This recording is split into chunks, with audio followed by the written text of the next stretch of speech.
What you do when no one is watching is the real definition of who you become. How to become dangerous through discipline is not about aggression or control over others.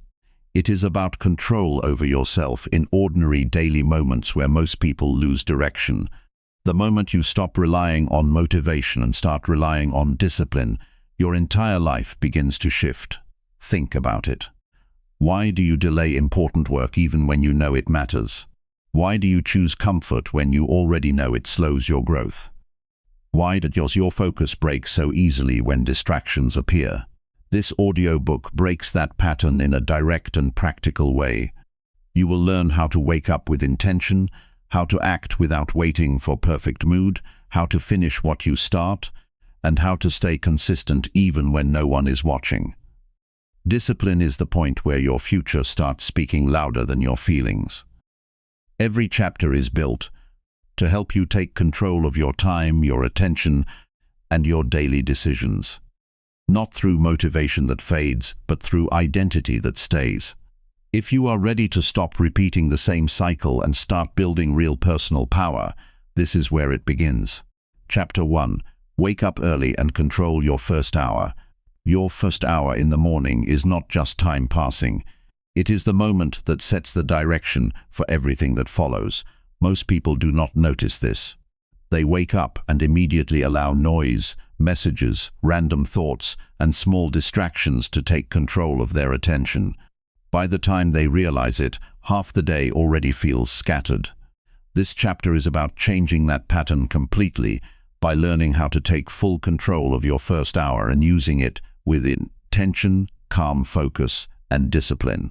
Waking up early is not about showing effort or proving anything to others. It is about creating space before the world starts asking for your attention. When you wake up early, you are not reacting to anything yet. There are no messages pulling your focus, no conversations demanding answers, and no urgent tasks from others.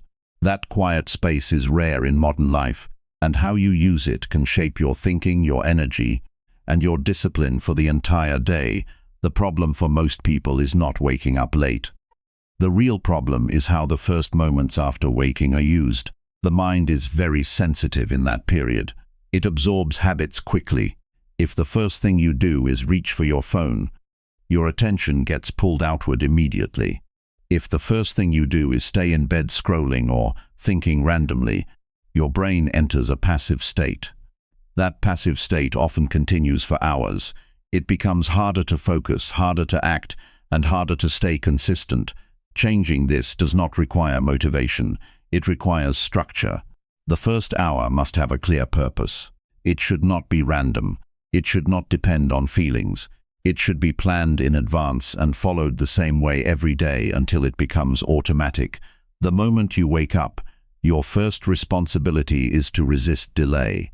There is a very small but important decision point right there. Either you move your body and get up, or you stay still and let comfort extend itself. That decision, repeated daily, builds your discipline more than any long speech or motivation ever can. Getting up immediately trains your mind to respond to intention instead of comfort. Once you are up, the environment around you matters.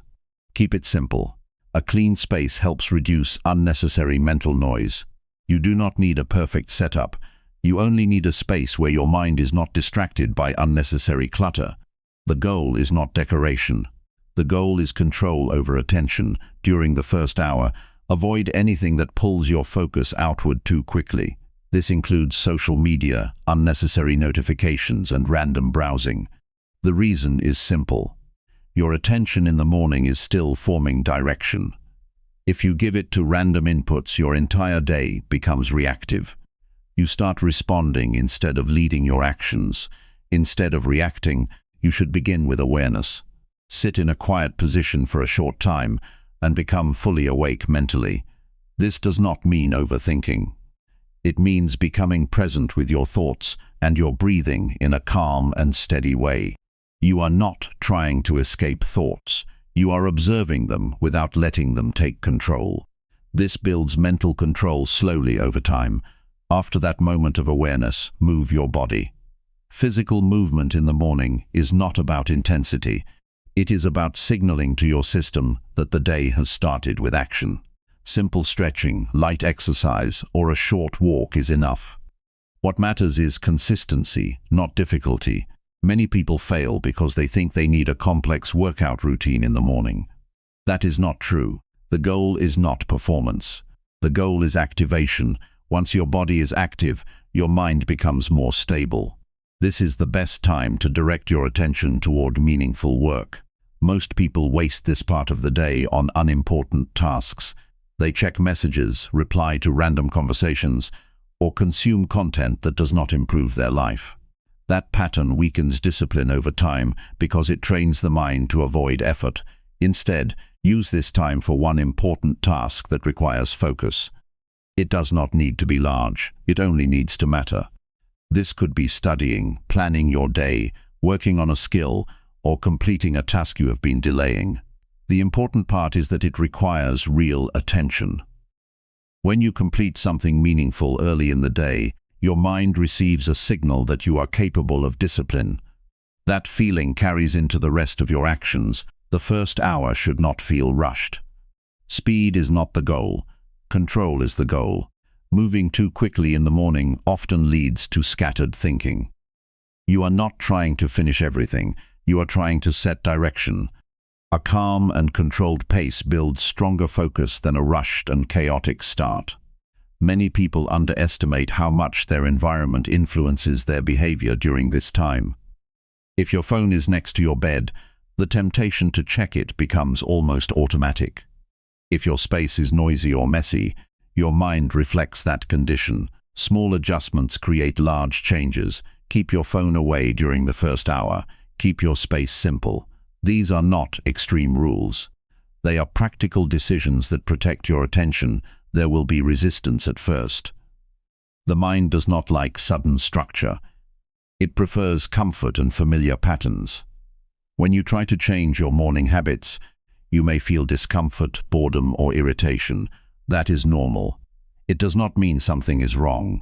It means your mind is adjusting to discipline. If you continue despite that resistance, it becomes weaker over time. One of the most important parts of controlling your first hour is keeping promises to yourself. If you decide that you will wake up at a certain time, do it. If you decide that you will avoid distractions for the first hour, follow it. These small promises are more important than external commitments. When you break promises to yourself, discipline weakens quietly. When you keep them, discipline strengthens without needing external reward. Your first hour is also the best time to set direction for your thoughts. Instead of allowing random worries or unnecessary thinking to take over, guide your mind toward what matters.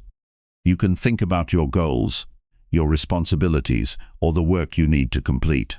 This is not about stress, it is about clarity. When your thoughts have direction early, your actions become more focused later. Another key part is emotional control. The morning can easily be influenced by mood. If you wake up feeling tired or unmotivated, it can affect your entire morning if you let it. Discipline means acting regardless of mood. You do not need to feel ready to start your first hour. You only need to begin. Feelings often adjust after action begins, not before. The first hour is also where identity begins to form every day. If you use that hour with discipline, you start building a self-image of someone who is controlled and focused. If you waste it, you reinforce a different identity. Over time, identity becomes stronger than intention. This is why consistency in the morning matters more than occasional effort. You do not need to make your morning complicated to make it effective. Simplicity is more powerful. Wake up at a consistent time. Get up immediately. Avoid distractions. Create a calm moment of awareness. Move your body. Do one important task. That structure alone can change how your entire day feels. Many people believe they need more motivation to change their mornings. That is not accurate. Motivation comes and goes. Discipline is built through repetition. When you follow the same structure every day, even without feeling like it, your mind starts to accept it as normal behavior. Once something becomes normal, it no longer requires effort to begin. There will be days when you feel no energy in the morning. On those days, the structure becomes even more important. Those are the moments that define discipline. Anyone can follow a routine when they feel good. Very few people can follow it when they feel tired or distracted. The strength of your habits is built in those moments. Your first hour is not separate from your life. It is connected to everything else. The way you start your day influences how you speak, how you work, how you handle pressure, and how you respond to challenges. A controlled start leads to a more controlled life. A scattered start leads to scattered results. Over time, you will notice a shift. You will begin to feel uncomfortable when you waste your morning. You will start to prefer structure over randomness. That change is not forced. It develops naturally through repetition. That is the point where discipline becomes part of identity instead of effort. It is important to stay patient with this process. Do not expect instant transformation. The first few days may feel difficult. The mind will try to return to old patterns. That is normal. What matters is not perfection. What matters is returning to the structure every time you fall out of it. Your mornings are a private space where no one is watching you. That is what makes them powerful. What you do in that private space reflects your true level of discipline. Not what you say, not what you plan, only what you actually do when no one is influencing you. When you take control of your first hour, you are not just changing your morning. You are changing your relationship with time, attention, and effort. You are training yourself to lead your actions instead of reacting to circumstances. This is where real discipline begins. Not in big dramatic moments, but in quiet early hours where you choose structure over comfort again and again. Over time, that choice builds a stronger mind, a more stable routine, and a clearer direction in life. The morning does not belong to distractions unless you give it away. It belongs to you if you decide to protect it. And once you learn how to control that first hour, you start to understand something important. You are not controlled by your environment. You are shaped by your decisions. Chapter 2. Do uncomfortable work before anything feels easy. Comfort is the first thing that tries to control your day. It does not announce itself loudly. It shows up quietly in the form of delay, excuses, and small choices that feel harmless in the moment. You tell yourself you will start later. You tell yourself you need more time to feel ready. You tell yourself the task will be easier once your mood improves. But none of that changes the fact that the work is still waiting for you. Uncomfortable work is not something you avoid because it is impossible. You avoid it because it demands effort before you feel ready. That is the real tension. The task itself is not the problem. The feeling that comes before starting is what holds most people back. And if that feeling is allowed to lead your actions, your life slowly becomes controlled by avoidance instead of progress. Doing uncomfortable work before anything feels easy is a way of breaking that pattern completely. It means you stop negotiating with your feelings. You stop waiting for the right emotional state. You stop relying on motivation as a starting point. Instead, you begin with action even when your mind resists it. There is a moment in every day when you know what needs to be done, but you hesitate. That moment is important. It decides the direction of your discipline. If you delay there, the mind learns that hesitation works. If you act there, the mind learns that discomfort does not control you. Over time, this small difference builds two completely different lives. Uncomfortable work can take many forms. It can be a difficult conversation you keep postponing. It can be a task that requires deep focus and effort. It can be learning something new that challenges your understanding. It can be fixing something you have been ignoring. What all of these have in common is simple. They require effort before reward is visible. Most people structure their day in the opposite way. They start with easy tasks. They check messages. They do small activities that give quick satisfaction. They stay in a zone where nothing feels demanding. It feels comfortable, but it creates a hidden cost. As the day moves forward, difficult work becomes heavier in the mind. What was once a small task starts to feel larger than it is. The longer it is delayed, the more mental resistance builds around it. When you decide to do uncomfortable work first, you remove that build-up. You face the resistance directly instead of letting it grow. The mind has less time to create excuses. The pressure is lower because you have not yet filled your attention with distractions. In that state, action becomes clearer, even if it still feels difficult. There is something important to understand about discomfort. It is not a sign that something is wrong. It is a sign that you are doing something unfamiliar or meaningful. If everything you do feels easy all the time, there is no growth. Growth always carries a level of resistance. That resistance is not a warning to stop.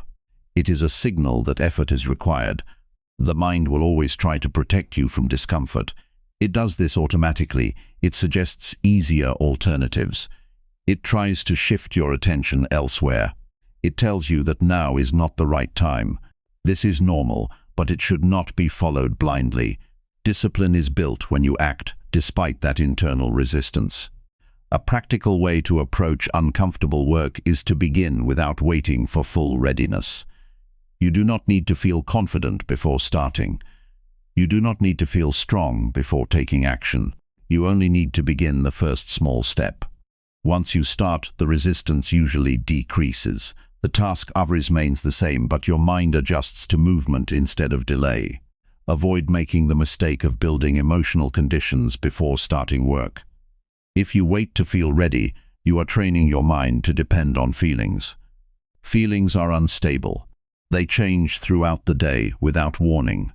If your discipline depends on them, your consistency will always be unstable as well. Uncomfortable work is where self-respect is built.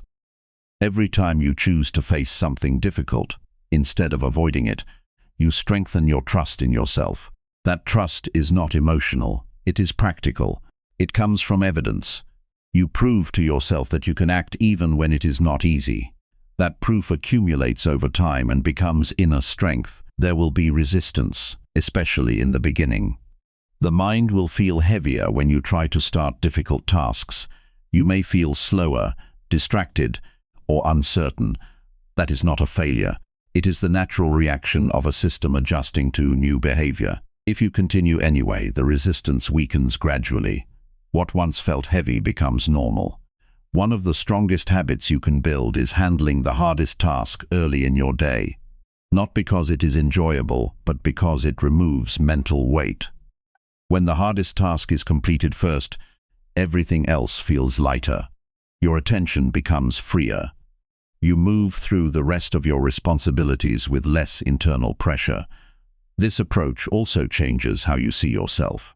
Instead of identifying as someone who avoids difficulty, you begin to see yourself as someone who acts through it.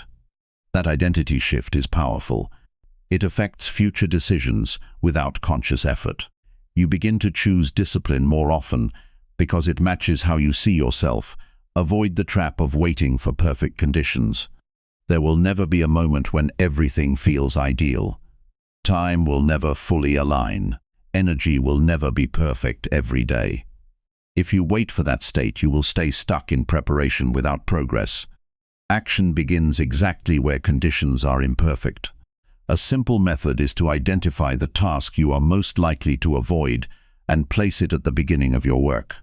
Do not allow it to sit in the background of your mind. Do not postpone it until later in the day. Start with it directly. This creates mental clarity for the rest of your activities. Discomfort also teaches emotional control. When you face difficult work, you experience moments of irritation, doubt, or fatigue. Instead of reacting to those feelings by stopping, you learn to continue while feeling them. This builds emotional stability. You stop treating feelings as instructions and start treating them as temporary states. Over time, your tolerance for discomfort increases. Tasks that once felt overwhelming become manageable.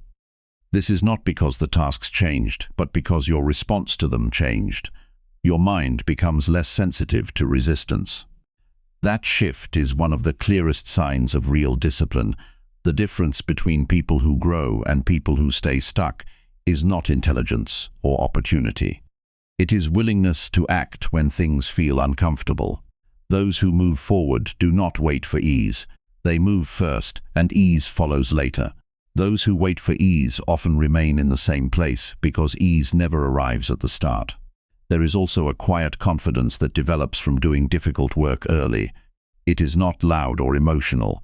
It is steady. You begin to trust your ability to handle pressure. That trust reduces hesitation in future situations.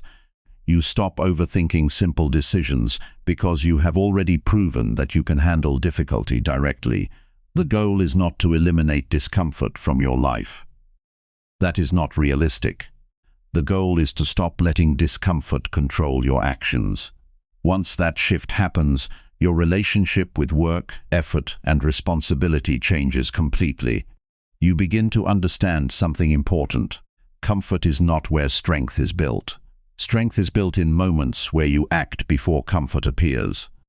When you consistently choose that path, discipline becomes natural. You stop relying on external motivation and start relying on internal structure. Each day gives you multiple chances to choose between delay and action.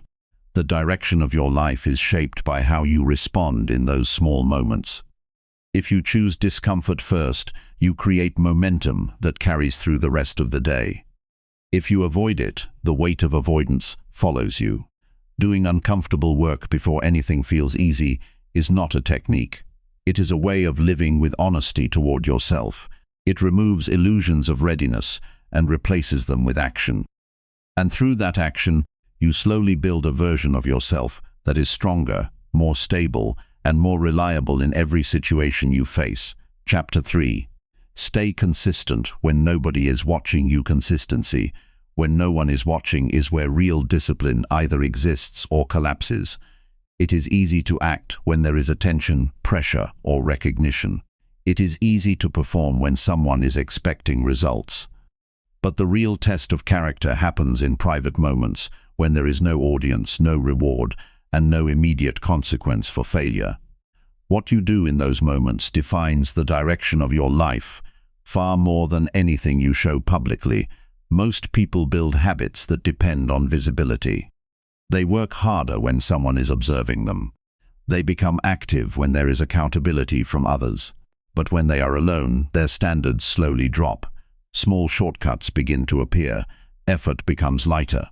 Over time, this creates a split between what they appear to be and what they actually practice. That gap is where inconsistency grows. Real discipline removes that gap completely. It creates the same behavior in private and in public. There is no switch in personality depending on who is present. The same effort, the same focus, and the same standard remains steady regardless of external conditions. This kind of consistency is not about pressure from others. It is about internal structure. When nobody is watching, there is no external force pushing you forward. That is where self-direction must take over. If that internal direction is weak, everything becomes optional. And when everything becomes optional, progress becomes random. Some days move forward, some days fall behind, but nothing builds momentum. Consistency in private starts with honesty. You have to be willing to see your own behavior clearly without excuses. It is easy to justify skipping a task when no one knows about it. It is easy to reduce effort when there is no immediate feedback. But honesty means recognizing that every small decision still has consequences, even if they are delayed. Your future is shaped by what you repeatedly do when there is no pressure. A single action does not define you. Patterns do. If your pattern in private is weak, your results in public will eventually reflect that. There is no way around it. Life does not separate public effort from private behavior. It blends them together over time. Consistency is not about intensity. It is about repetition. You do not need extreme effort every day. You need steady effort every day. A small action repeated without interruption is more powerful than a strong action done occasionally. This is where most people misunderstand discipline.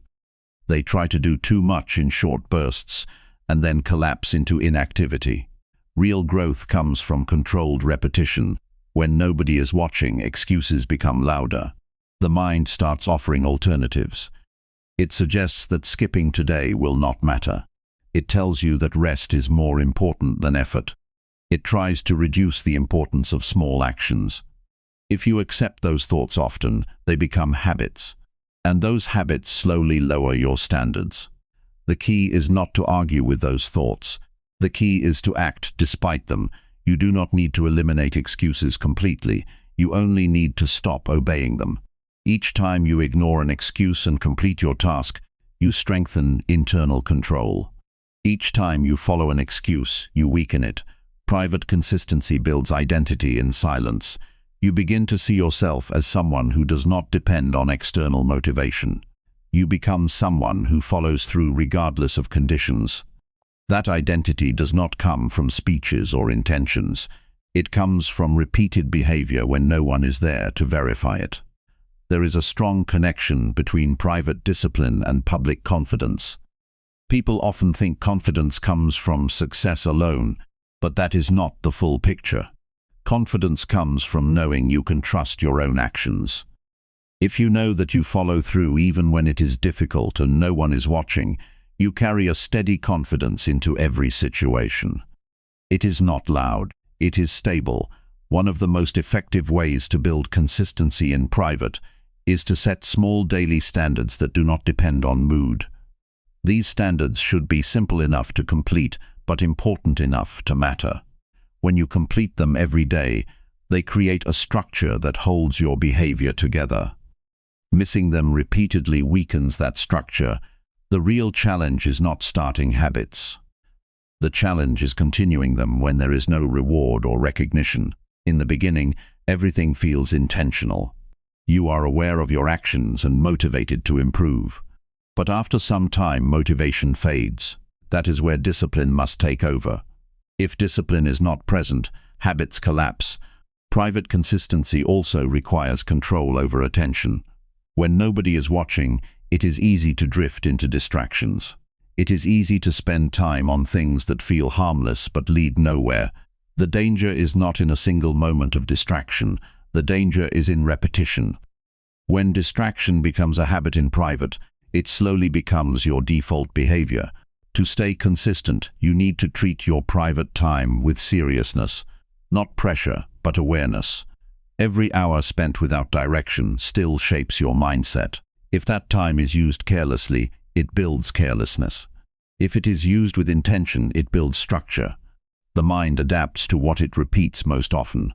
There will be days when effort feels unnecessary because no one will notice your absence. Those are the most important days. That is where discipline is proven. Anyone can act when it is visible. Few people can act when it is invisible. That difference separates those who stay stuck from those who grow steadily. You should not rely on external reminders to stay consistent. If your behavior depends on someone else checking your progress, your discipline is fragile. True consistency is self-managed. It does not require supervision. It continues even in complete privacy. Private consistency also builds patience. Progress is often slow and not immediately visible. When no one is watching, there is no external validation to confirm improvement. You must rely on internal awareness. You begin to notice small changes in your behavior, your focus, and your response to tasks. These small changes are more important than quick visible results. Over time, repetition in private creates stability.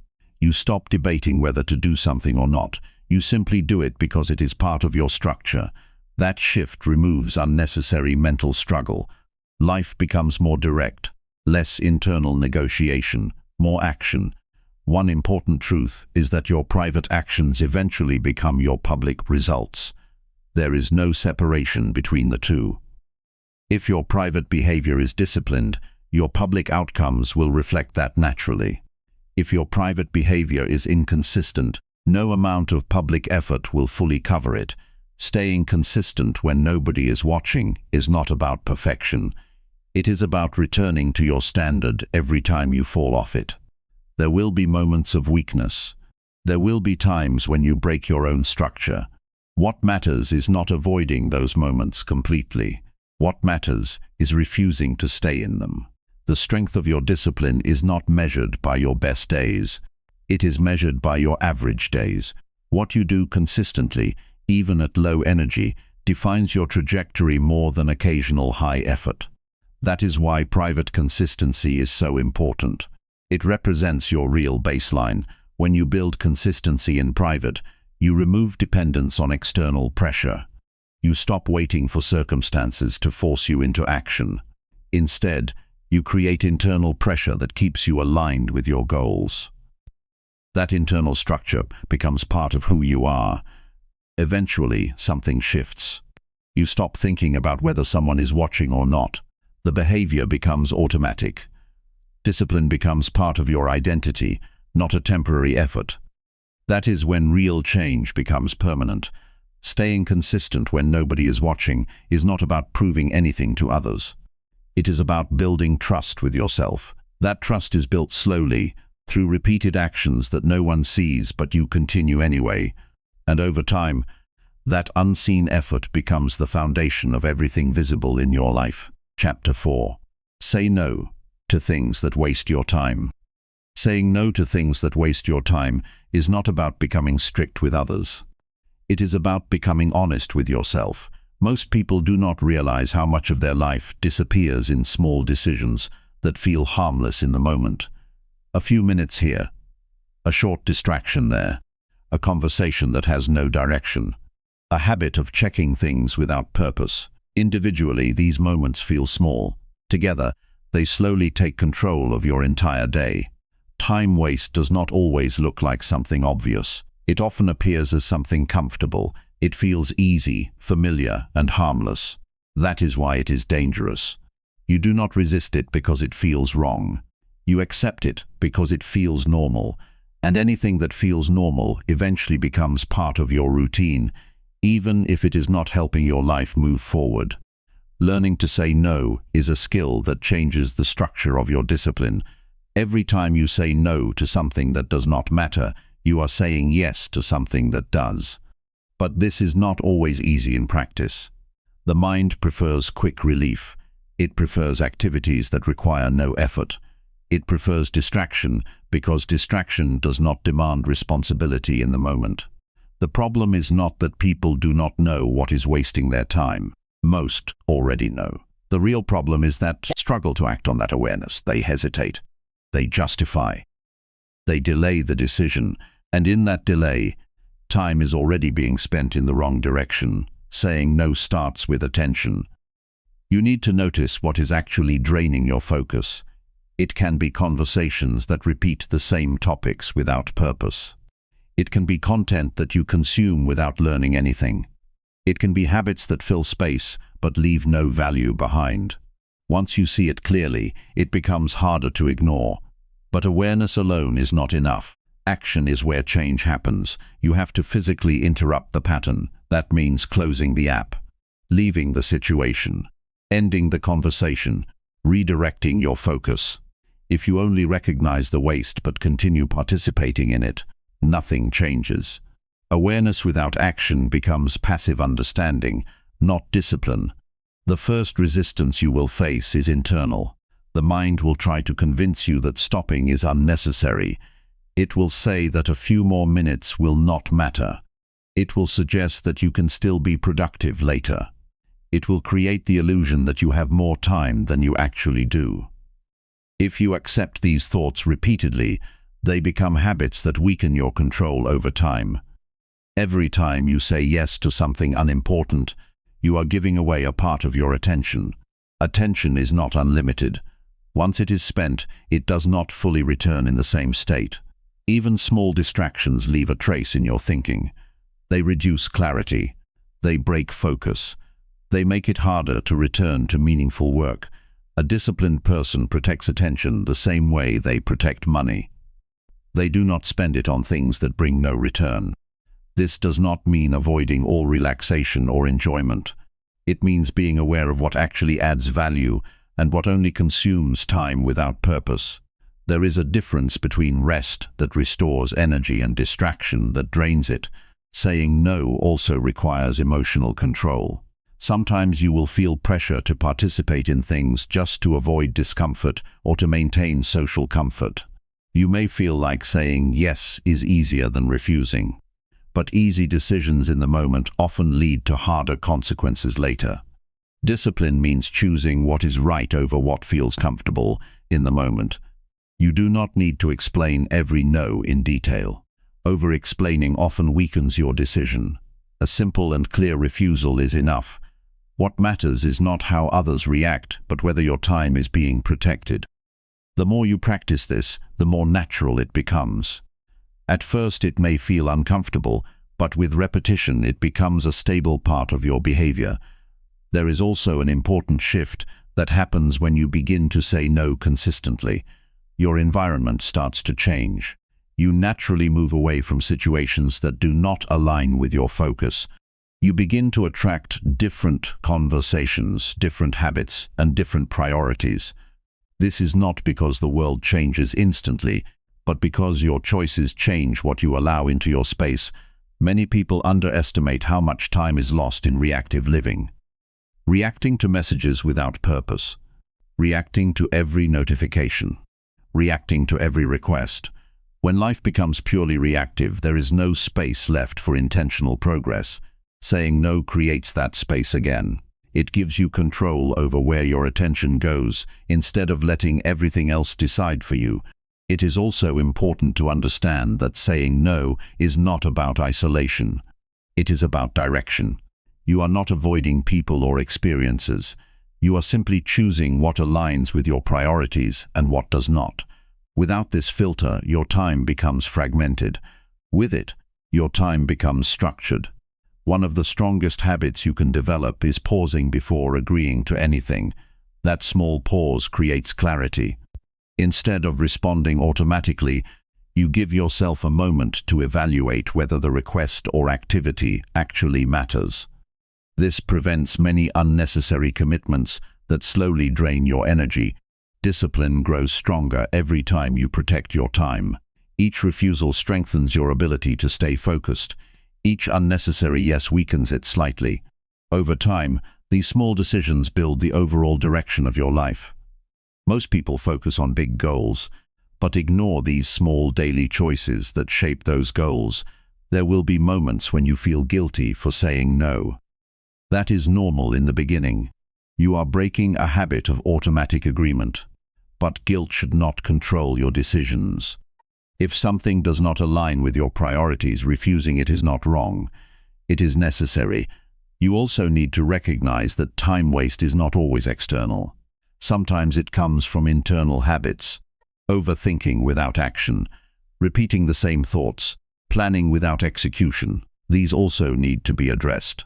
Saying no applies not only to people and activities, but also to mental patterns that do not lead to progress.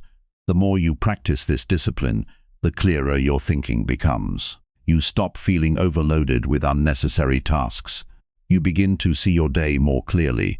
You know what matters and what does not. This clarity reduces stress because your mind is no longer divided between too many directions. Eventually, saying no becomes a form of self-respect. You stop treating your time as something available for everything. You begin to treat it as something valuable that needs protection. That shift changes how others interact with you and how you interact with yourself. The real strength of discipline is not doing everything. It is knowing what not to do. Many people fail not because they lack effort, but because their effort is scattered across too many unimportant things. When you remove what is unnecessary, your energy becomes focused and powerful. Saying no to things that waste your time is not a limitation. It is a form of clarity. It allows you to move through your day with intention, instead of confusion. And over time, that clarity becomes one of the strongest forces behind your growth. Chapter 5. Finish tasks even when you feel tired. Tiredness is one of the most common excuses the mind uses to delay responsibility. It does not always show up as complete exhaustion. Most of the time it appears as low energy, slight discomfort, or a feeling that says, "not now." If you listen to that feeling too often, it slowly becomes a habit of stopping before completion. And once that habit forms, finishing tasks becomes something you only do when you feel perfect, not when the work actually needs to be done. Real discipline starts to show itself at the point where energy is no longer high but the task is still unfinished. That is the moment most people give up. They convince themselves that continuing later will be easier. But later rarely feels easier. In fact, later often feels heavier because the mind carries the unfinished task in the background. Finishing tasks even when tired is not about forcing yourself into extreme pressure. It is about training your mind not to escape discomfort at the first sign of fatigue. Fatigue is natural. It comes after effort. But stopping every time fatigue appears teaches your brain that discomfort is a reason to quit. Over time, this weakens your ability to complete anything that requires sustained effort. There is a clear difference between real exhaustion and mental resistance. Real exhaustion happens when your body genuinely needs recovery. Mental resistance appears when the task is still possible, but the mind wants to avoid further effort. Discipline is built in recognizing this difference and continuing when the situation is still within your capacity. Most people underestimate what they are capable of finishing while tired. They assume that tiredness means inability, but in reality, many tasks can still be completed even at reduced energy. The quality might not be perfect, but completion itself builds strength. A task finished imperfectly is still more powerful than a task left unfinished. When you push through tiredness, something important changes internally. You stop identifying with your temporary feelings. Instead of saying, "I am tired, so I cannot continue," you start thinking, "I am tired, but I can still complete this." That shift may seem small, but it creates a stronger relationship with responsibility. You are no longer ruled by momentary states. The habit of stopping early creates a cycle of incompletion. Tasks pile up, mental pressure increases. Focus becomes fragmented because your mind keeps remembering what was not finished. This background pressure drains more energy than the task itself. Finishing tasks breaks that cycle and clears mental space. One of the strongest forms of discipline is learning to act after the comfort window is gone. In the beginning of a task, energy feels natural. There is momentum, but as time passes, that momentum fades. The mind begins to look for exits. This is where most decisions to quit are made. If you continue past that point, you begin to build real endurance. Tiredness is also influenced by emotion. If a task feels boring or repetitive, fatigue appears faster. If a task feels meaningful, energy lasts longer. This means tiredness is not only physical, it is also mental. Understanding this helps you stop using tiredness as a fixed limitation. Instead, you see it as something that changes depending on focus and engagement. There is a strong benefit in finishing tasks the same day they are started. When you delay completion, the task does not disappear. It stays in your awareness. Every time you think about it again, a small amount of mental energy is used. Over time, unfinished tasks create a background load that reduces clarity and focus. Finishing tasks, even when tired, removes that background load. It gives your mind closure. That closure creates mental relief that rest alone cannot provide. Many people try to rest while carrying unfinished work in their mind. That rest is never fully effective because part of their attention remains attached to what is incomplete. Discipline is built in small moments where you choose continuation over comfort. Nobody needs extreme effort every hour of the day. What matters is the ability to continue when it is no longer easy. That continuation builds trust in yourself. You begin to know that your actions are not dependent on energy alone. There will be moments when your body feels slow and your mind feels heavy. In those moments, the natural instinct is to reduce effort or stop completely. But if you pause every time that feeling appears, your threshold for effort becomes smaller over time. You begin to stop earlier each day without realizing it. Instead of reacting to tiredness immediately, you can slow down your pace while still continuing. Not every task requires maximum speed. Sometimes steady progress is enough. The key is not intensity. The key is continuation. Even slow movement forward is stronger than complete stopping. A major mistake people make is believing they must feel fully energetic to complete important tasks. This belief creates dependence on mood. If energy is high, they act. If energy is low, they delay. This creates inconsistency. Discipline removes that dependency by focusing on action regardless of internal state. When you finish tasks despite tiredness, you begin to build a deeper form of confidence. Not emotional confidence, but behavioral confidence. You trust that you can complete what you start.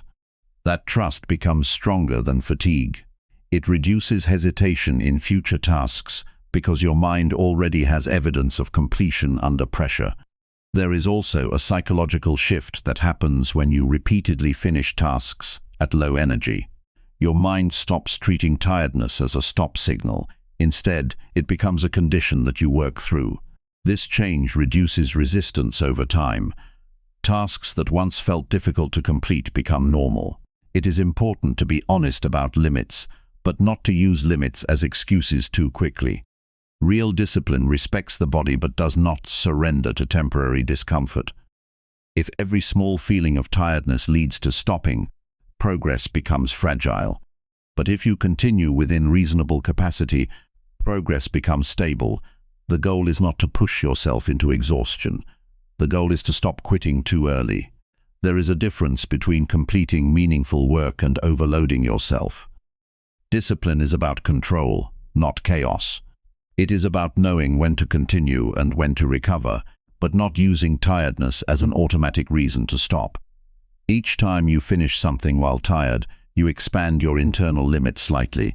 You prove that effort is not tied only to perfect conditions. Over time, this builds resilience. Tasks no longer intimidate you as much because you know you can handle them even when conditions are not ideal. Eventually, finishing tasks becomes a standard behavior. You no longer wait for perfect energy.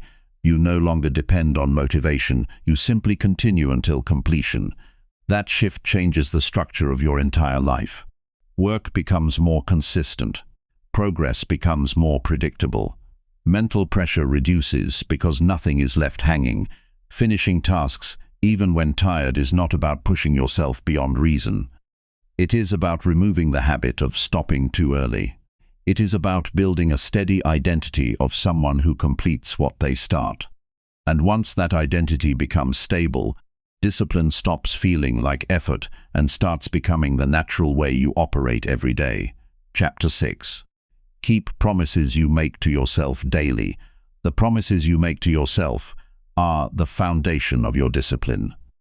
They are different from promises made to others because there is no external pressure to enforce them. No one is checking, no one is reminding you, no one is waiting to hold you accountable. That is exactly why they matter more than anything else. If you cannot trust your own word in private, then everything you build outside becomes unstable. Most people underestimate how often they break small promises to themselves. They decide to wake up at a certain time and then delay it. They decide to focus for a set period and then get distracted.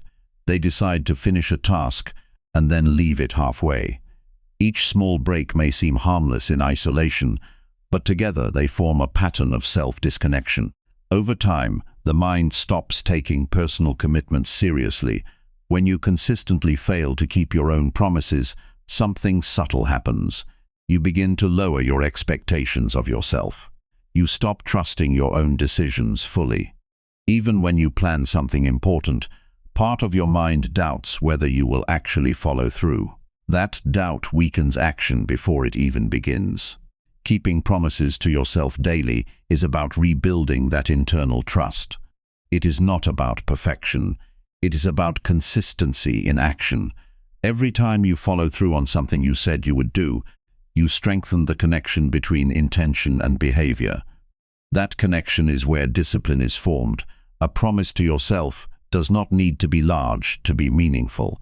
In fact, small promises are more powerful because they are easier to repeat. Waking up at a set time, completing a task without delay, staying away from distractions for a certain period. These simple commitments may seem basic, but they build the structure of self-control. The real problem is not complexity. The real problem is inconsistency. Many people make strong promises during moments of motivation, but fail to maintain them when motivation fades. This creates a gap between what they intend and what they actually do. Discipline closes that gap through repetition. When you break a promise to yourself, the impact is not immediate in the external world. Nothing dramatic happens, but internally something shifts. You become slightly more flexible with your own standards. You start allowing exceptions more easily. One exception leads to another. Slowly, the standard weakens without you noticing it clearly. On the other hand, when you keep a promise to yourself, even when it is inconvenient, something strengthens internally. You build reliability within your own system. You begin to trust your actions more. That trust reduces hesitation in future decisions, because your mind already has proof that you follow through. The most important part of this discipline is not intensity, but repetition. One strong day does not define you. One broken day does not destroy you. What matters is the pattern. If your pattern is mostly consistency, your identity becomes stable. If your pattern is mostly inconsistency, your discipline becomes fragile. Many people think discipline is about pushing harder. But in reality, discipline is about honoring small agreements repeatedly. It is about doing what you said you would do, even when there is no reward attached to it. That quiet consistency builds a stronger foundation than bursts of effort. There is a direct connection between keeping promises to yourself and emotional stability. When you follow through on your commitments, you reduce internal conflict. You do not have to argue with yourself constantly about whether to act or not. Your decisions become clearer because your standards are already defined. One of the most powerful changes that happens through this habit is the reduction of internal negotiation. Without discipline, every action becomes a debate in the mind.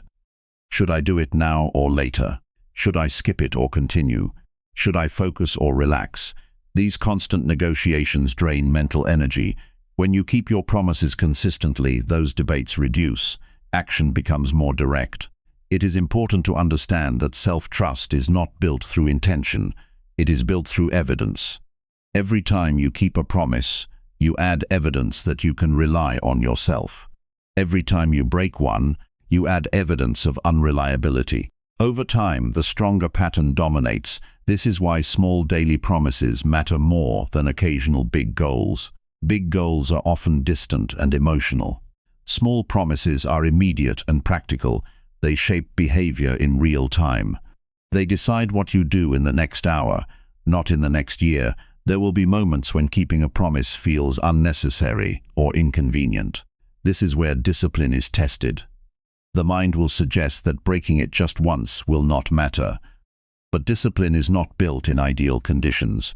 It is built in moments where excuses feel acceptable but are still rejected. If you repeatedly break promises to yourself in small situations, you weaken your ability to keep bigger commitments later. The mind learns patterns. If it learns that your word is flexible, it applies that flexibility everywhere. If it learns that your word is firm, it begins to respect it automatically. Another important aspect is emotional independence. When you keep promises to yourself, you reduce dependence on external motivation. You do not need constant encouragement or pressure from others. Your own standards become enough to guide your behavior. That independence is a key part of discipline. You should be careful not to overload yourself with too many promises at once. Breaking a few large commitments repeatedly is worse than maintaining a few small ones consistently. Start with simple, realistic commitments that you can actually follow through on daily.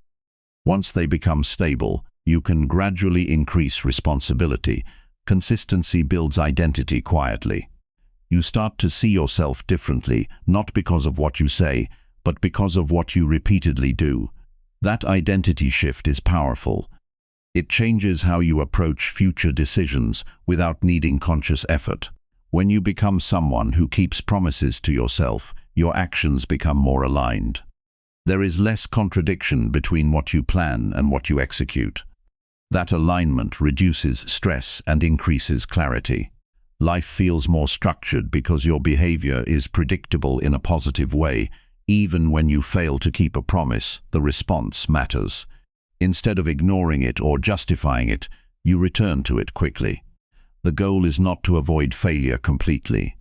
The goal is to avoid staying in failure. The faster you return to your standard, the stronger your discipline becomes. Over time, something subtle but important develops. You stop needing motivation to act on your commitments. The habit itself becomes the driver. You act because it is what you do, not because you feel like doing it. That is the point where discipline becomes part of identity rather than effort. Keeping promises to yourself daily is not about strict control over life. It is about building a stable relationship with your own actions.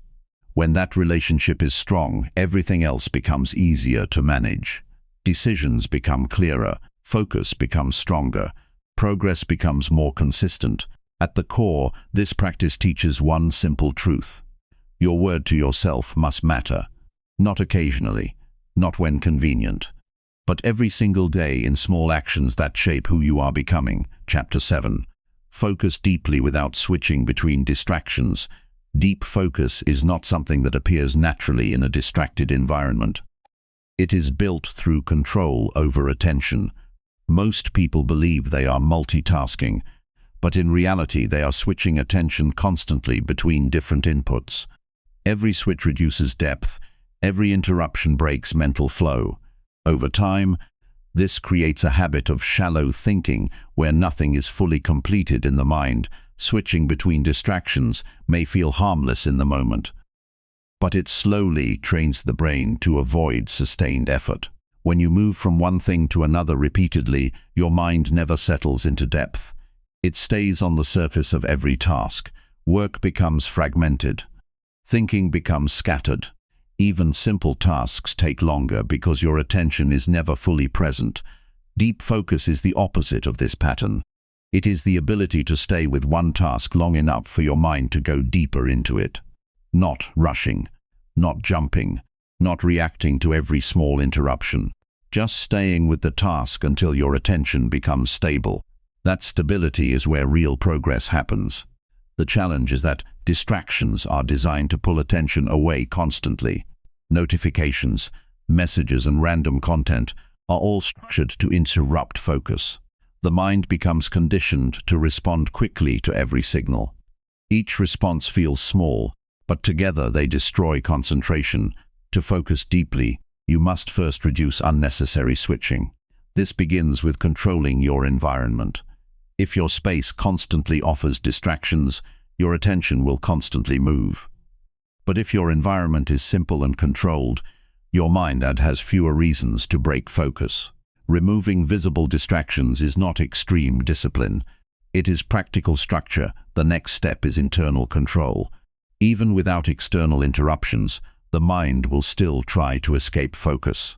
It will suggest checking something quickly.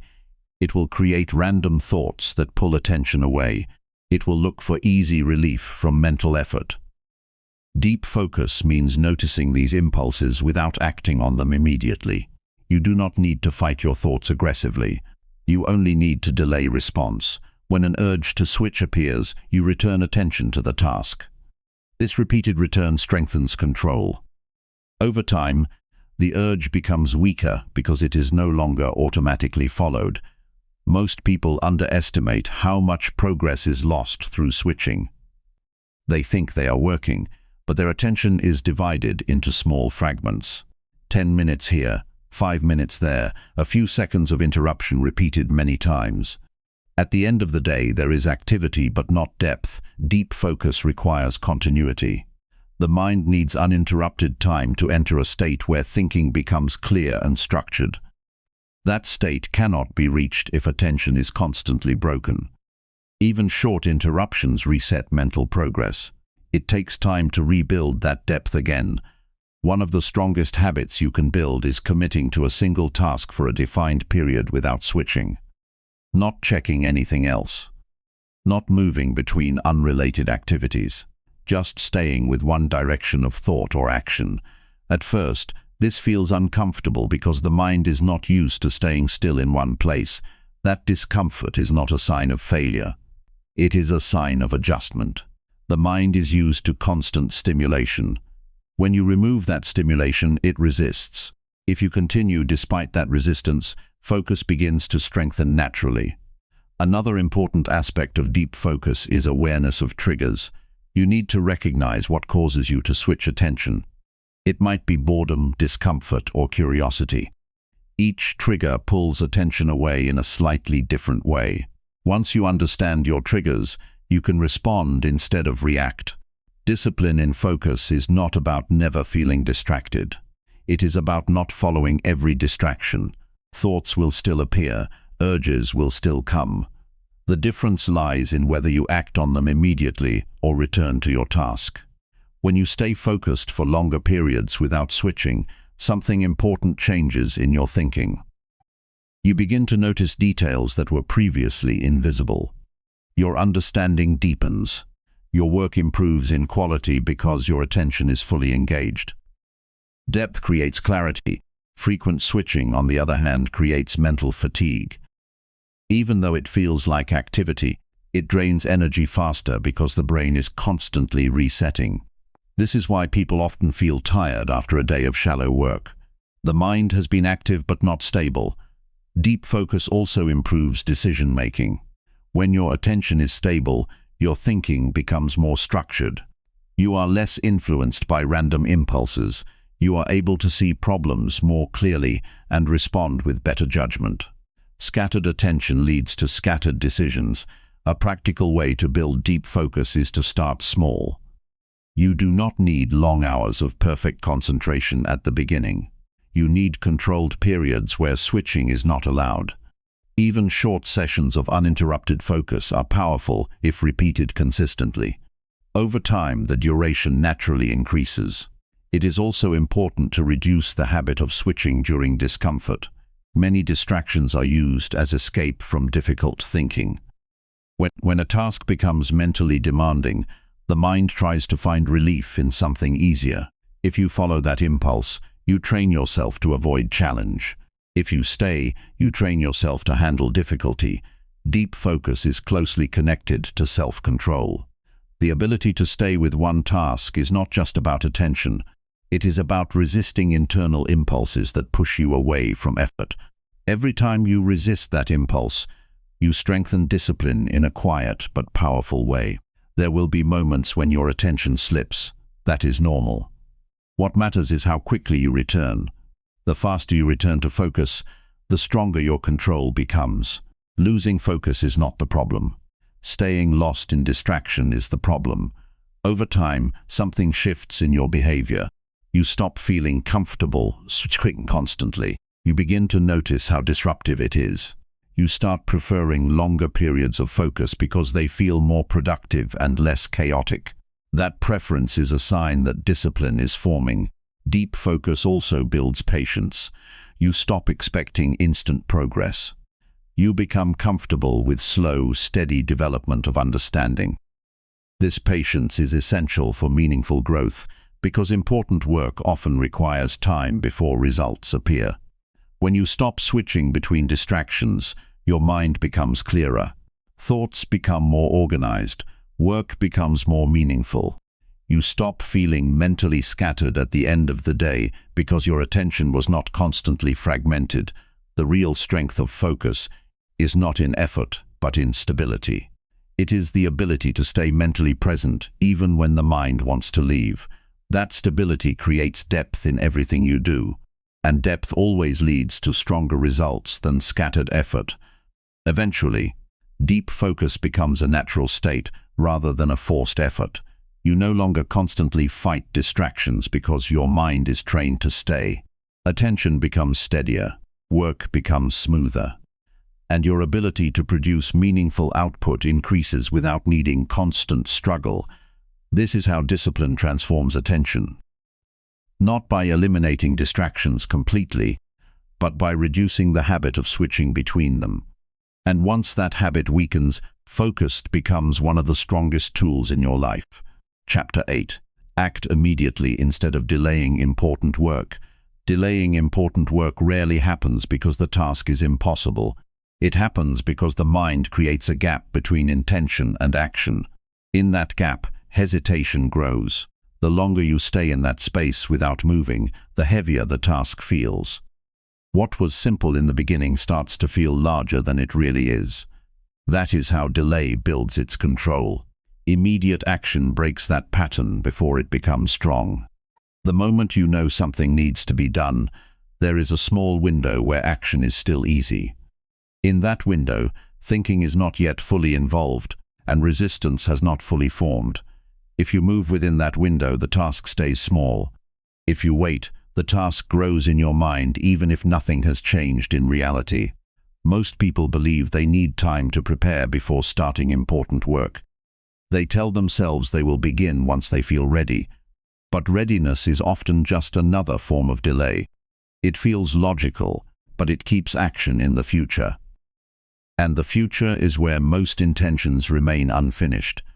Acting immediately is not about rushing through everything without thought. It is about removing unnecessary delay between decision and movement. The goal is to shorten that gap until it almost disappears. When decision and action are close together, discipline becomes natural. When they are separated by long hesitation, discipline weakens. One of the biggest reasons people delay is mental buildup. They think too much about the difficulty of the task before starting it.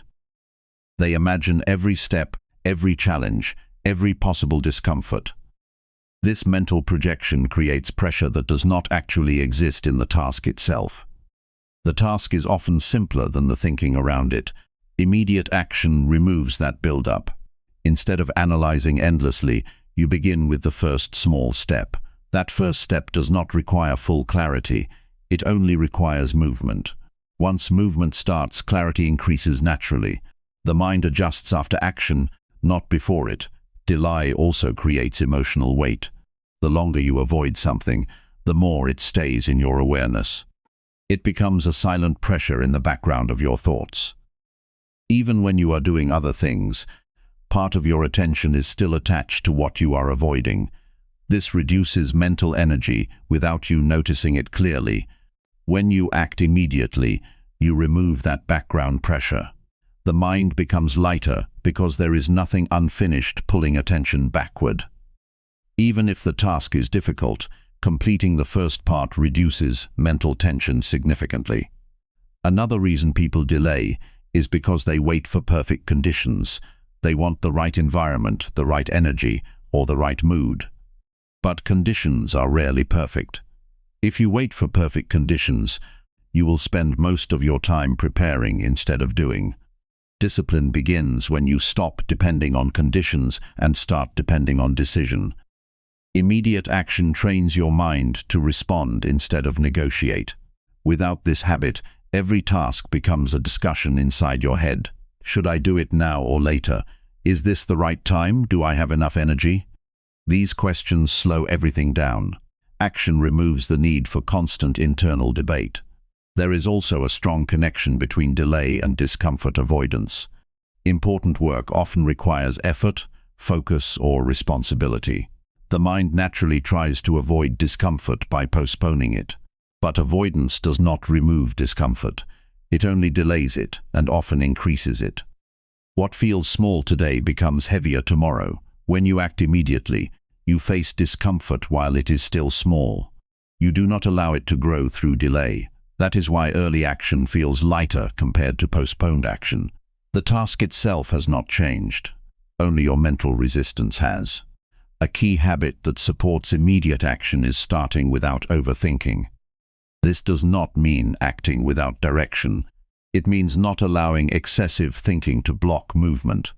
You already know what needs to be done in most situations. The real issue is not knowledge, it is initiation. The first few seconds after deciding something are critical. If you move in those seconds, action continues naturally. If you pause too long, hesitation takes over and creates friction. That friction becomes the reason you delay further. Breaking that cycle starts with speed of initiation. Immediate action also builds confidence in yourself. Every time you act without delay, you prove that your decisions are reliable. You are not someone who only thinks. You are someone who follows through. That identity strengthens over time and influences future behavior automatically. When you delay repeatedly, another pattern forms. You start doubting your ability to act. Even simple tasks begin to feel heavy because your mind remembers past delays. That memory reduces trust in your own actions. Immediate action rebuilds that trust step by step. It is important to understand that delay is often invisible. It does not always look like doing nothing. Sometimes it looks like preparing, planning, organizing, or waiting for clarity. These activities can feel productive, but if they replace real action, they become forms of avoidance. Discipline is about recognizing when preparation has turned into delay. Preparation is useful only when it leads directly to action. If it becomes a substitute for action, it loses value. The purpose of preparation is to make action easier, not to postpone it. Acting immediately also changes your relationship with time. Instead of feeling like time is slipping away, you start using it directly. There is less buildup of tasks because things are handled as they appear. This creates a sense of control over your day. There will be resistance when you try to adopt this habit. The mind is used to delay because it feels comfortable. Immediate action removes that comfort. It replaces it with responsibility. That transition feels uncomfortable at first, but it becomes easier with repetition. One important principle is to reduce the size of the first step. Many delays happen because the first step feels too large. If you break it down into something simple and immediate, action becomes easier. Once you start, continuation becomes natural. The difference between people who progress and those who stay stuck is often not ability, but speed of action. Those who move quickly from thought to action create momentum. Those who delay lose momentum before it even begins. Immediate action builds momentum early in the day and throughout life. Small actions completed quickly lead to more actions. This creates a flow where work does not accumulate in your mind. Instead, it is handled continuously. Over time, you begin to notice a shift in how you respond to tasks. You stop seeing them as something to think about endlessly. You see them as something to act on. That shift reduces mental weight significantly. Eventually, immediate action becomes part of your identity. You no longer need to convince yourself to start. You simply begin. The gap between intention and action becomes almost invisible. That is where discipline becomes effortless. Acting immediately instead of delaying important work is not about pressure. It is about clarity and control. It is the ability to move when something needs to be done without letting hesitation take over. And once that habit becomes stable, progress becomes consistent, predictable, and steady. Chapter 9. Identity around discipline, not motivation, is unstable by nature. It rises quickly and disappears just as fast. Many people build their daily efforts around it, expecting it to push them forward every time they need to act. But motivation was never designed to be constant. It depends on mood, environment, and temporary emotional energy. That is why it cannot be the foundation of a disciplined life. When life is built on motivation, consistency becomes fragile. Some days feel productive, others feel empty. Progress becomes unpredictable because it depends on how you feel rather than what you have decided. This creates a cycle where action is strong for a short period and then collapses when motivation drops. Building identity around discipline means shifting away from that emotional dependence. It means deciding that your actions are not controlled by how you feel in the moment, but by who you have chosen to become. Identity is more stable than motivation.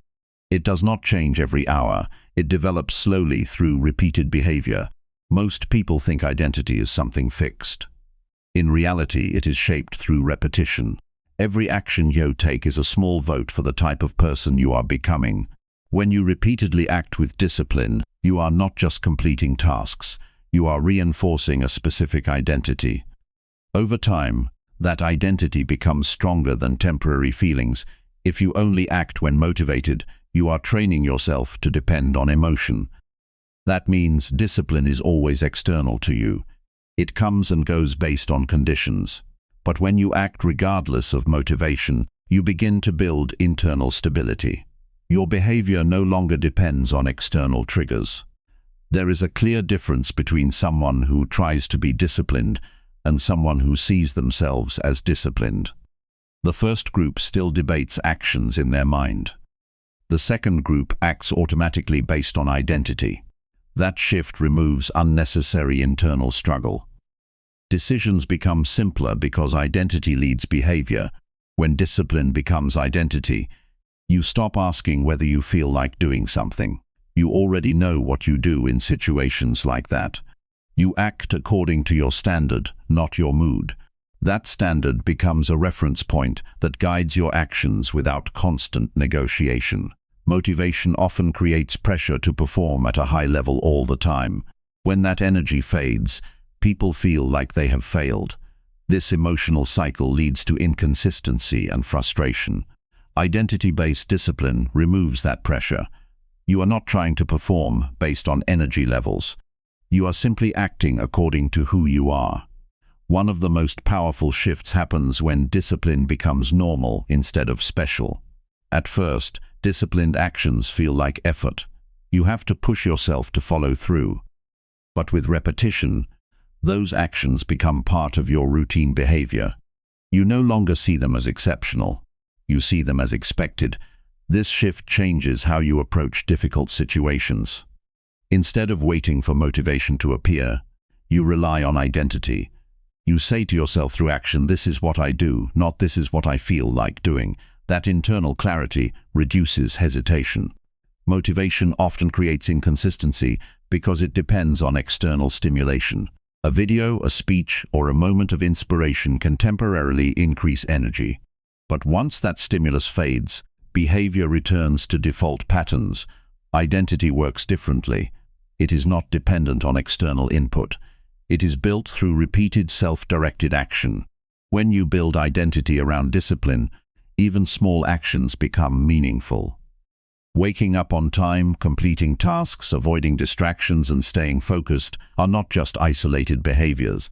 They are expressions of who you are becoming. This gives meaning to ordinary actions. One of the key challenges is that identity change is slow. It does not happen instantly. This is why many people revert back to motivation-based behavior. They expect quick transformation, but identity is built through consistency over time, not through intensity in short bursts. Each time you choose discipline over comfort, you strengthen that identity slightly. Each time you rely on motivation and delay action, you weaken it slightly. These small decisions accumulate. Over time, they shape your default behavior without conscious effort. There will be moments when motivation feels completely absent. These moments are not failures. They are tests of identity. If your identity is weak, you will stop acting. If your identity is strong, you will continue regardless of emotional state. That is the difference. Building identity around discipline also changes how you view setbacks. Instead of seeing them as proof that you are not motivated enough, you see them as temporary interruptions. Your identity remains intact because it is not dependent on constant perfection. It is based on direction, not momentary performance. Another important shift is that discipline becomes less emotional. You are no longer driven by highs and lows. You operate from stability. This reduces stress because you are not constantly trying to recreate motivation. You simply act based on your established identity. People often underestimate how much behavior shapes identity. It is not thoughts that define who you are becoming. It is repeated action. If you consistently act with discipline, even in small ways, your identity adjusts accordingly. Eventually, discipline feels natural rather than forced. When identity is weak, every task feels like a decision. Should I do it now or later? Should I try or wait? Should I continue or stop? This constant internal debate consumes mental energy. When identity is strong, those debates disappear. Action becomes automatic because the decision has already been made through identity.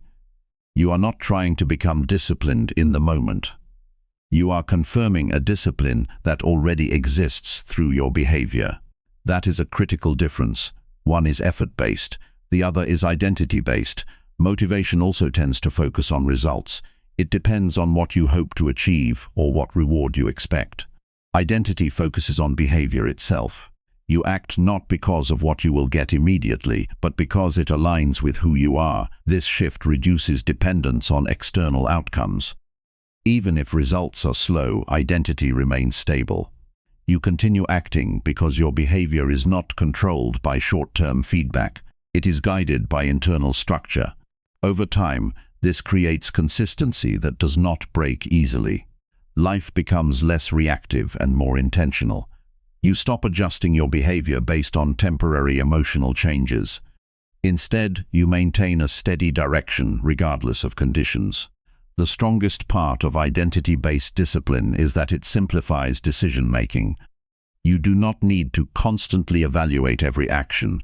You already know what aligns with your identity. This removes confusion and reduces mental overload. Eventually, discipline stops feeling like something you are trying to maintain. It becomes something you naturally express. You no longer rely on motivation to begin or continue tasks. You rely on identity, and once that identity is stable, consistency becomes effortless and reliable. Building identity around discipline is not about becoming perfect. It is about becoming consistent in who you choose to be, even when feelings change. That is where real stability in life begins. Chapter 10. Choose long-term progress over short-term comfort. Every day you are faced with a quiet decision that most people barely notice. It is not a dramatic moment. It does not feel important at first. It happens in small choices. Stay comfortable now or invest effort for later progress.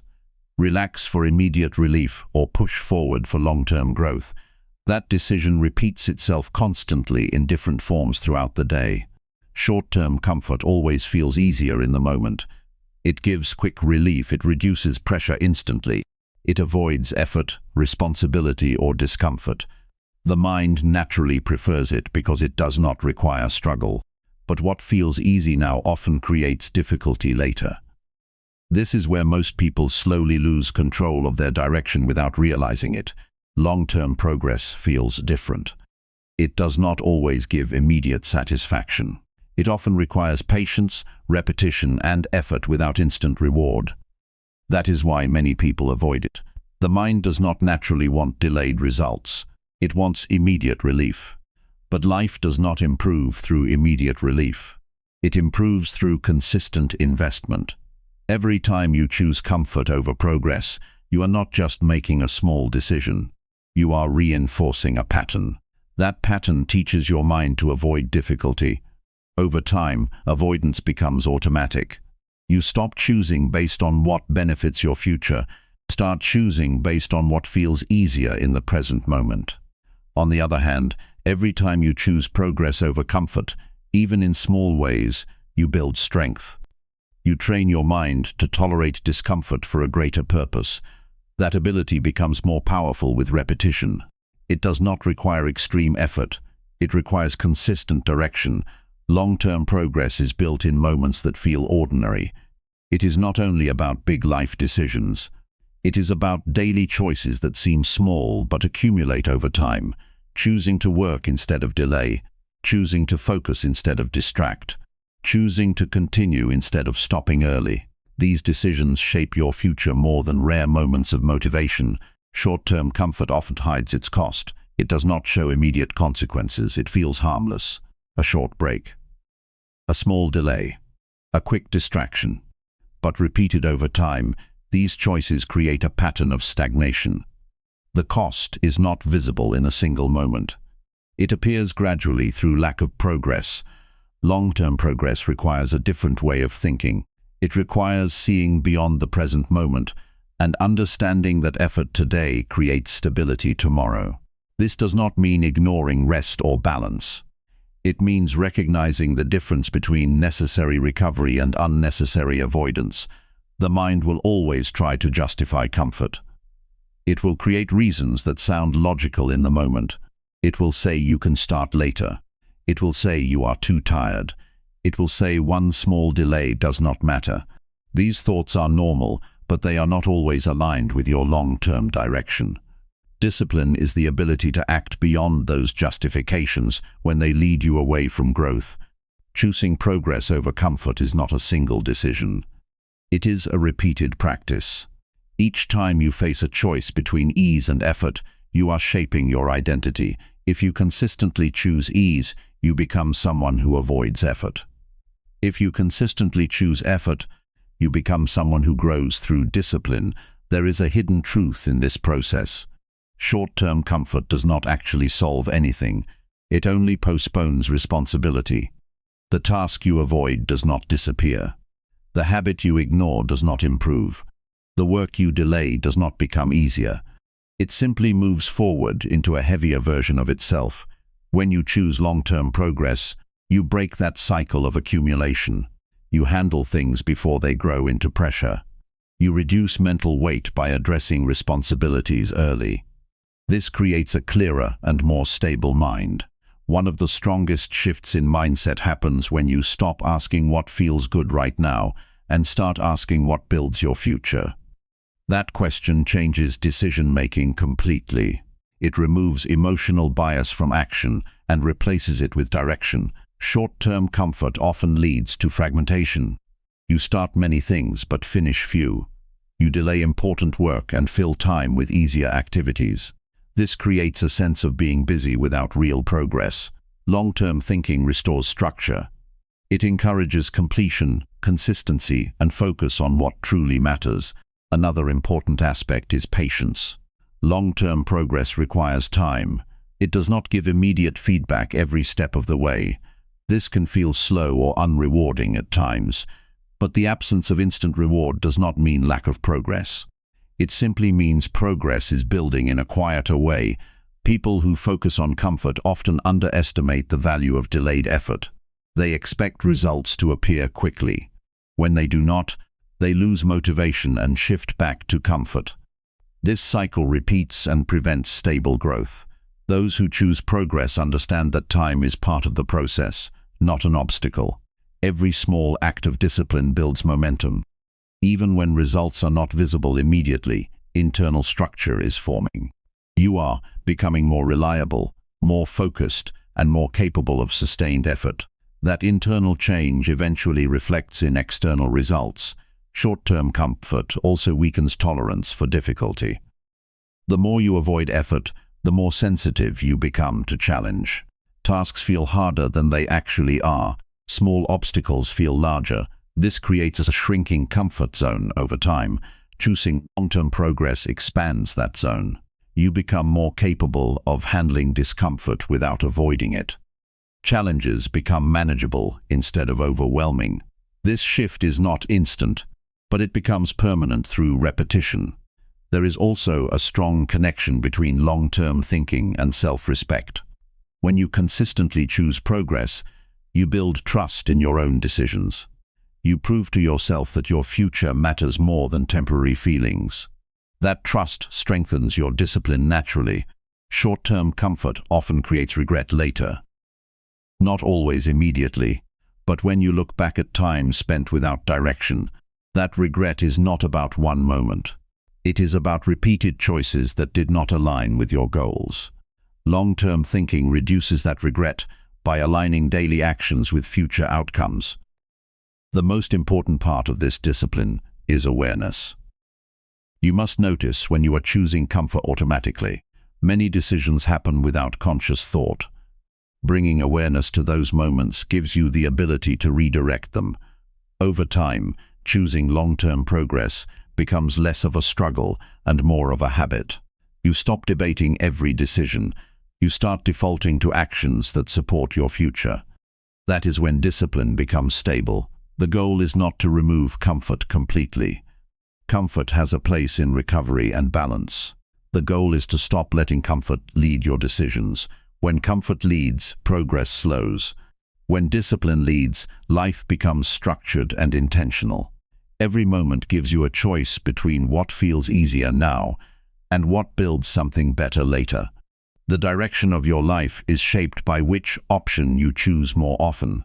And when long-term progress becomes your default choice, everything begins to align towards steady and meaningful growth. Everything you heard in this audiobook comes down to one simple truth. Your life is not shaped by what you know. It is shaped by what you repeatedly do when no one is watching and when nothing feels easy. You now understand how discipline builds real control over your time, your focus, your decisions and your actions. But understanding alone is not enough. The real change begins when you take one small action after this video ends. Not tomorrow, not later, right after this moment. Because the difference between the person you are today and the person you want to become is not talent. It is not luck. It is what you choose to do in ordinary moments when there is no pressure forcing you forward. If you felt even a small shift while listening, that is where you should return. Watch this again when your motivation drops. Watch it again when distractions take over. Watch it again when you start delaying what matters. Discipline does not change your life in one moment. It changes your life in the moments you refuse to quit on yourself. And if you are serious about becoming stronger, mentally, more focused and more consistent in real life, then this is not the end for you. This is only the starting point you will come back to every time you lose direction.